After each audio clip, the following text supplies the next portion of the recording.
Environment Council is very concerned about climate change, as we all are, and two of our priority bills are in the climate change arena. We have the Global Warming Solutions Act, which is sponsored by Senator Oyer, who is here briefly but had to go to a committee meeting, and Deputy Majority Whip Representative Blazajewski.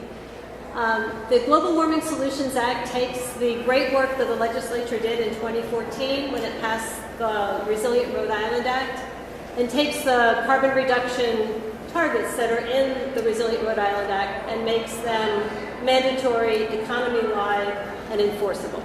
And we really hope that that can get passed this year. The second bill under our climate change umbrella is the Economic and Climate Resilience Act by Senate Environment and Agriculture Chair Senator Sosnowski and the House Environment Committee Chair Rick Bennett. And that is the bill that is the carbon pricing bill that we've had at play here for several years, and would implement a fee on fossil fuels related to the release of carbon dioxide. And the implementation of that would be triggered by regional action on carbon pricing. And again, the two are very related. Meeting those greenhouse gas goals in the Global Warming Solutions Act would really be bolstered by a price on carbon. In the energy sector, we have two bills that are priorities for the Environment Council. We have one on appliance efficiency standards by Senator Satchel and Chair Bennett. And that would raise the minimum level of water and energy efficiency required in 16 products in Rhode Island. It seems like a small thing to do, but appliance standards are really one of the most effective ways to reduce emissions from the building sector. And the building sector is a major portion of our greenhouse gas emissions. The second bill in the energy bucket is the solar siting bill.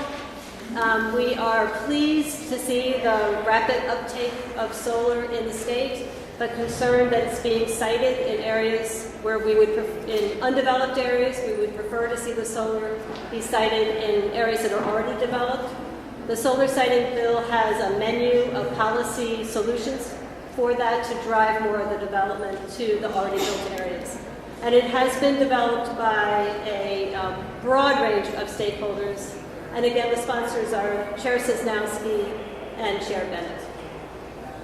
We also have two bills in our waste category. The plastic bag ban that the Senate President mentioned. Again, this is the product of a broad stakeholder group, including industry, that has considered the critical issue of plastic pollution and is building from the local bag bans that are in place in about 10 municipalities already in the state. The Environment Council, you'll see on your list, your program, we have a slightly nuanced position on the bill. We're delighted that the bill will create bag bans statewide, but we want to continue to encourage local innovation on plastic pollution, and we want to be sure that the bill can set the floor and not the ceiling for plastic policies at the local level. The last bill in our priorities is one that we oppose, and it is it's called paralysis, and the sponsors are Senator Lombardo and Senior Deputy Majority Leader Ucci. The Environment Council has opposed bills of this nature for a long time.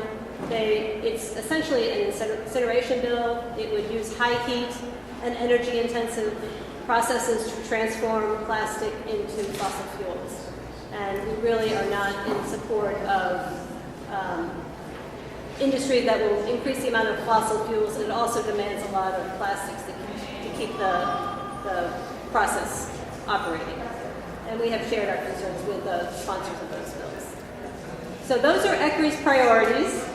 I don't see our next speaker. Does anybody have questions about our priorities? Mr. Filarski, what would you like to do? Entertain a roundtable discussion. I'll go check on the jury. Okay.